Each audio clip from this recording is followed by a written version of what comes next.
সবাইকে স্বাগত জানাচ্ছি আমাদের আজকের এই নতুন বিশ্লেষণে। মহাকাশ নিয়ে তো আমাদের আগ্রহের কোনো শেষ নেই, তাই না?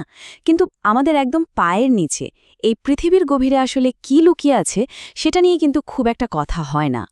আজ আমরা এমন একটা প্রজেক্ট নিয়ে কথা বলবো যা আক্ষরিক অর্থেই মানব ইতিহাসের অন্যতম উচ্চাভিলাষী এক অভিযান। আজ আমরা জানব কোলা সুপার ডিপ বোরহোল সম্পর্কে, মাটির নিচে মানুষের তৈরি করা সবচেয়ে বড় এক কীর্তি। ছোটবেলায় আমাদের প্রায় সবার মনেই কিন্তু একটা ভীষণ মজার প্রশ্ন উকি দিত। আচ্ছা, পৃথিবীর মাটিতে দাঁড়িয়ে যদি একটানা গর্ত খুঁড়তেই থাকা যায়, তাহলে কি একসময় পৃথিবীর ঠিক উল্টো দিকে পৌঁছে যাওয়া সম্ভব? পৃথিবীর একেবারে কেন্দ্রে আসলে কি আছে, সেখানে কি আদৌ পৌঁছানো সম্ভব? শুনতে একদমই ছেলেমানুষী ভাবনা মনে হচ্ছে, তাই না? কিন্তু একদল বিজ্ঞানী এই ভাবনাটাকেই বাস্তবে রূপ দেওয়ার একটা মারাত্মক চেষ্টা করেছিলেন। তারা সত্যি পৃথিবীর কেন্দ্রে পৌঁছানোর এক অবিশ্বাস্য স্বপ্ন দেখেছিলেন। চলুন বিষয়টা একটু তলিয়ে দেখা যাক। সময়টা ১৯৬৯ সাল। ততদিনে আমেরিকা চাঁদে মানুষ পাঠিয়ে রীতিমতো গোটা বিশ্বকে তাক লাগিয়ে দিয়েছে। আকাশজয় সেই ঐতিহাসিক ঘটনার ঠিক পরের বছরই, মানে ১৯৭০ সালে, কয়েকজন সোভিয়েত বিজ্ঞানী সম্পূর্ণ নতুন এক চ্যালেঞ্জ নিয়ে বসলেন। তাদের হিসাব ছিল, অন্যরা যখন আকাশ জয় করেছে তখন তারা পাতাল জয় করবেন। পৃথিবীর কেন্দ্রে আসলে কি আছে সেই আজন্ম কৌতূহল মেটাতে তারা শুরু করে দিলেন এক অদ্ভুত আর রোমাঞ্চকর মিশন। তো ১৯৭০ সালের ২৪শে মে কোলা উপদ্বীপে শুরু হয়ে গেল এই সুবিশাল গর্ত খোঁড়ার মহাযজ্ঞ। লক্ষ্য একটাই, পৃথিবীর কেন্দ্রবিন্দুতে পৌঁছানো। এই বিশাল প্রজেক্টের নাম দেওয়া হল কোলা সুপার ডিপ বোরহোল। খনন কাজের একদম শুরুতে ব্যবহার করা হয়েছিল তেল গ্যাস তোলার একটা সাধারণ মেশিন, যার নাম ইউরাল ম্যাশ 4E। শুরুতে গর্তের ব্যাস কিন্তু খুব বেশি ছিল না, মাত্র ৯ ইঞ্চির মতো। তবে ৭,০০০ মিটার গভীরে যাওয়ার পর যখন একের পর এক সমস্যা আসতে শুরু করল, তখন তো টেকনোলজি বদলাতেই হতো। তাই বাধ্য হয়ে তারা আরও শক্তিশালী ইউরাল ম্যাশ 15,000 নামের আর একটা ড্রিলিং রিগ বসিয়ে কাজ এগিয়ে নিতে থাকেন। এখন একটা প্রশ্ন আসা খুব স্বাভাবিক, কেন এত কষ্ট করে গর্ত করা হচ্ছিল? আমরা তো জানি ভূগর্ভ মূলত ৩টা ভাগে বিভক্ত। একদম ওপরের অংশটা হলো ক্রাস্ট, এরপর আছে ম্যান্টেল, আর সবার নিচে একদম কেন্দ্রে আছে কোর। সোভিয়েত বিজ্ঞানীদের মূল আইডিয়াটা ছিল যতটা সম্ভব গর্ত খুঁড়ে নিচে নামা। তারা ওই বইয়ের পাতা তাত্ত্বিক হিসাবে আটকে থাকতে চাননি। তারা চেয়েছিলেন এই স্তরগুলোকে একদম নিজেদের চোখে দেখতে আর ভেতরের গঠনটাকে হাতে কলমে সশরীরে পরীক্ষা করতে। এবার দেখা যাক ঘটনাটা কিভাবে ধাপে ধাপে এগোলো। বেশ কয়েক বছর কিন্তু খনন কাজ বেশ ভালোভাবেই চলছিল। কিন্তু বিপত্তিটা বাধল ১৯৮৪ সালে এসে। মাটির নিচে সে এক প্রচণ্ড তাপমাত্রা আর চাপ। সেই চাপের চোটে মূল খননদণ্ড মানে গ্রিল স্ট্রিংটা পাইপ সহ ভেঙে একদম কূপের ভেতর আটকে গেল। এত বড় একটা বিপর্যয়, কিন্তু কাজ কিন্তু থেমে থাকেনি। ড্রিলিং রিগ সচল থাকায় তারা গর্তের আরেকটা শাখা দিয়ে কাজ চালিয়ে যেতে থাকেন।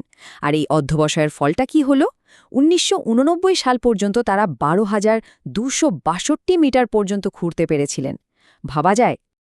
আর এই চমৎকার তুলনাটাই একদম পরিষ্কার করে দিচ্ছে যে সোভিয়েতদের এই অর্জনটা ঠিক কতটা বিশাল ছিল। আমরা সবাই জানি পৃথিবীর সবচেয়ে গভীর জায়গা হলো মারিয়ানা ট্রেঞ্চ, যার গভীরতা প্রায় ১১,০০০ মিটার বা ১১ কিলোমিটার। আর এই কোলা সুপারডিপ বোরহোল, সেটা কিন্তু সেই সমুদ্রের গভীরতাকেও ছাড়িয়ে ১২,২৬২ মিটার পর্যন্ত মাটির নিচে চলে গিয়েছিল। এটা মানব ইতিহাসের এক অভাবনীয় মাইলফলক, মানে সমুদ্রের সবচেয়ে গভীর তলদেশের চেয়েও গভীরে মানুষ পৌঁছতে পেরেছিল।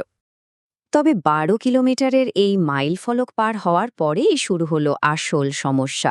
বিজ্ঞানীরা এখানে একটা বিশাল বড় ভুল হিসেব করে ফেলেছিলেন। তাদের ধারণা ছিল প্রতি কিলোমিটার নিচে গেলে হয়তো সর্বোচ্চ ১১ ডিগ্রি সেলসিয়াস করে তাপমাত্রা বাড়বে, কিন্তু বাস্তবে দেখা গেল তাদের অনুমান পুরোই ভুল। মাটির নিচে প্রতি কিলোমিটারে তাপমাত্রা লাফিয়ে লাফিয়ে ২৪ ডিগ্রি সেলসিয়াস করে বাড়তে শুরু করল। মাটির গভীরের এই রূঢ় বাস্তবতা বিজ্ঞানীদের আগের সব হিসাব নিকাশ একেবারে উল্টে দিল। আর এই দ্রুত তাপমাত্রা বাড়ার ফলাফলটা হলো রীতিমতো ভয়াবহ। ১২ কিলোমিটার গভীরে নামার পর সেখানকার তাপমাত্রা পৌঁছে গেল অবিশ্বাস্য ২২০ ডিগ্রি সেলসিয়াসে। একটু ভাবলে অবাক হতে হয়, এত প্রচণ্ড তাপে ড্রিলিং মেশিন বা গর্ত খোঁড়ার ওই যন্ত্রের সামনের অংশগুলো, মানে ড্রিল বিটগুলো, সেগুলো আক্ষরিক অর্থে গলে যেতে শুরু করল। এই চরম মাত্রার উত্তাপ পুরো প্রজেক্টের জন্য এমন একটা যান্ত্রিক বাধা হয়ে দাঁড়ালো, যা পার হওয়ার মতো টেকনোলজি তখন পৃথিবীতে আবিষ্কারই হয়নি। তো একদিকে এই যন্ত্রপাতি গলে যাওয়ার মতো অসম্ভব সব কারিগরি বাধা, আর অন্যদিকে সোভিয়েত ইউনিয়নের সেই ঐতিহাসিক রাজনৈতিক পতন। এই দুয়ের জাতাকলে পড়ে প্রজেক্টটা একসময় পুরোপুরি থমকে যায়। অবশেষে ১৯৯২ সালে এই ঐতিহাসিক খনন কাজ একেবারেই বন্ধ করে দেওয়া হয়। এরপর বছরের পর বছর এটা ওভাবেই পড়েছিল। শেষমেশ ২০০৮ সালে বোরহোলটিকে সম্পূর্ণভাবে সিলগালা করে দেওয়া হয়। আর এভাবেই পৃথিবীর গভীরে পৌঁছানোর মানুষের সবচেয়ে বড় আর উচ্চাভিলাষী অভিযানটার সমাপ্তি ঘটে।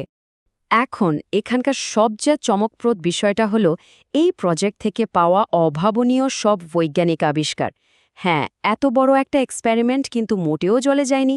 মাটির এত গভীরে পাথরের অদ্ভুত সব গঠন দেখে বিজ্ঞানীরা রীতিমতো হা হয়ে গিয়েছিলেন। সবচেয়ে বড় চমকটা ছিল কিছু ব্যাকটেরিয়ার সন্ধান পাওয়া, যা নাকি প্রায় ২ বিলিয়ন বছর আগে থেকে সেখানে বেঁচে ছিল।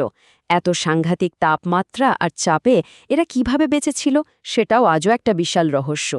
এছাড়াও সেখানে এমন এক পানির সন্ধান মেলে যা ভূপৃষ্ঠ থেকে চুইয়ে পড়েনি, বরং পাথরের ভেতরে এক আজব রাসায়নিক বিক্রিয়ায় তৈরি হয়েছিল। সাথে পাওয়া যায় প্রচুর ঘনত্বের মিথেন গ্যাস আর সোনা, যদিও এত গভীর থেকে সেই সোনা তুলে আনা আক্ষরিক অর্থেই অসম্ভব। এই বিশাল প্রজেক্ট নিয়ে কিন্তু দারুণ সব গুজবও ডালপালা মেলেছিল। এর মধ্যে সবচেয়ে বিখ্যাত গুজবটা ছিল একটা এপ্রিল ফুলস জোক, যা একসময় দুনিয়া জুড়ে রীতিমতো আলোড়ন ফেলে দিয়েছিল। দাবি করা হয়েছিল যে বিজ্ঞানীরা নাকি এই গর্তের ভেতর মাইক্রোফোন নামিয়েছিলেন, আর তাতে মানুষের ভয়ঙ্কর সব চিৎকারের শব্দ রেকর্ড হয়েছিল। এই গুজবটাকে বলা হতো দ্য ওয়েল টু হেল বা নরকের কূপ। অনেকেই বিশ্বাস করতে শুরু করেছিল যে গর্তটা খুঁড়তে খুঁড়তে নাকি সোজা নরকে গিয়ে ঠেকেছে, আর ওই শব্দগুলো ছিল নরকবাসীদের আর্তনাদ। তবে বিজ্ঞানীরা খুব স্পষ্টভাবে এই আজগুবি থিওরি বা গুজবটা পুরোপুরি উড়িয়ে দিয়েছেন। প্রথম কথা হলো, ওই বোরহোলের ভেতরে কখনোই কোনো মাইক্রোফোন নামানোই হয়নি। আর দ্বিতীয়ত, খনন কাজের সময় মাটির গভীরের প্রচণ্ড চাপের কারণে হয়তো কোনো বিস্ফোরণ বা পাথর ফাটার মতো অদ্ভুত শব্দ শোনা গিয়েছিল, কিন্তু মানুষের আর্তনাদ বা চিৎকার রেকর্ড হওয়ার দাবিটা ছিল শতভাগ ভুয়া। অনেকেই মনে করেন বোরহোলটা বন্ধ করে দেওয়ার পেছনে এটা নেহাতি একটা মন গড়া গল্প ছাড়া আর কিছুই না। সুতরাং এখানকার সবচেয়ে গুরুত্বপূর্ণ পয়েন্টটা হলো একটা চরম বাস্তবতা। পৃথিবীর আসল আকার বা বিশালত্বের সামনে মানুষের এই বিরাট অর্জনটা আসলে ঠিক কোথায় দাঁড়িয়ে আছে সেটা বোঝা। কোলা সুপারডিপ বোরহোল প্রায় ১২ কিলোমিটারের মতো গর্ত করেছিল, যা শুনতে পাহাড় সমান মনে হলেও পৃথিবীর মোট গভীরতার কাছে তা একদমই নগণ্য। ভূপৃষ্ঠ থেকে পৃথিবীর কেন্দ্রের মোট দূরত্ব প্রায় ৬,৩৭০ কিলোমিটার। এই বিশাল দূরত্বের তুলনায় মাত্র ১২ কিলোমিটার গর্ত আসলে ঠিক কতটা ক্ষুদ্র তা এই তুলনাটা দেখলেই খুব সহজে আন্দাজ করা যায়। এই পুরো ব্যাপারটাকে দারুণ একটা উপমা দিয়ে বোঝানো যায়। কোলা সুপারডিপ বোরহোলকে আমাদের কাছে যতই বিশাল কোনো অর্জন মনে হোক না কেন, পৃথিবীর আসল সাইজের সামনে এটা ঠিক কেমন জানেন? ঠিক যেন এক বিশাল সমুদ্রের তীরে বসে কোনো শিশুর বালু নিয়ে খেলা করা। এত এত বছরের চেষ্টা, এত মানুষের পরিশ্রম, এত উন্নত প্রযুক্তির ব্যবহার, সবকিছু মিলিয়ে এটা আসলে পৃথিবীর বুকে সামান্য একটু আঁচড় কাটার মতোই একটা ব্যাপার ছিল মাত্র। কোলা প্রজেক্ট আজ হয়তো থেমে গেছে, এটা সত্যি, কিন্তু এই প্রজেক্ট আমাদের একটা চরম সত্য শিখিয়ে দিয়ে গেছে। আমরা আমাদের নিজেদের এই গ্রহটা নিয়ে আসলে কতটা কম জানি। মানুষ আকাশ জয় করেছে, দূর মহাকাশে পাড়ি জমিয়েছে ঠিকই, কিন্তু আমাদের নিজেদের পায়ের ঠিক নিচেই ওই ঘুটঘুটে অন্ধকারের ভেতর আর কত শত রহস্য যে ঘুমিয়ে আছে তা কে বলতে পারে? কে জানে মাটির গভীরের ওই অচেনা অচেনা জগৎটা হয়তো ভবিষ্যতের কোনো বিজ্ঞানীর অপেক্ষায় বসে আছে, সম্পূর্ণ নতুন কোনো চমক নিয়ে। আমাদের আজকের এই বিশ্লেষণটি এখানেই শেষ করছি।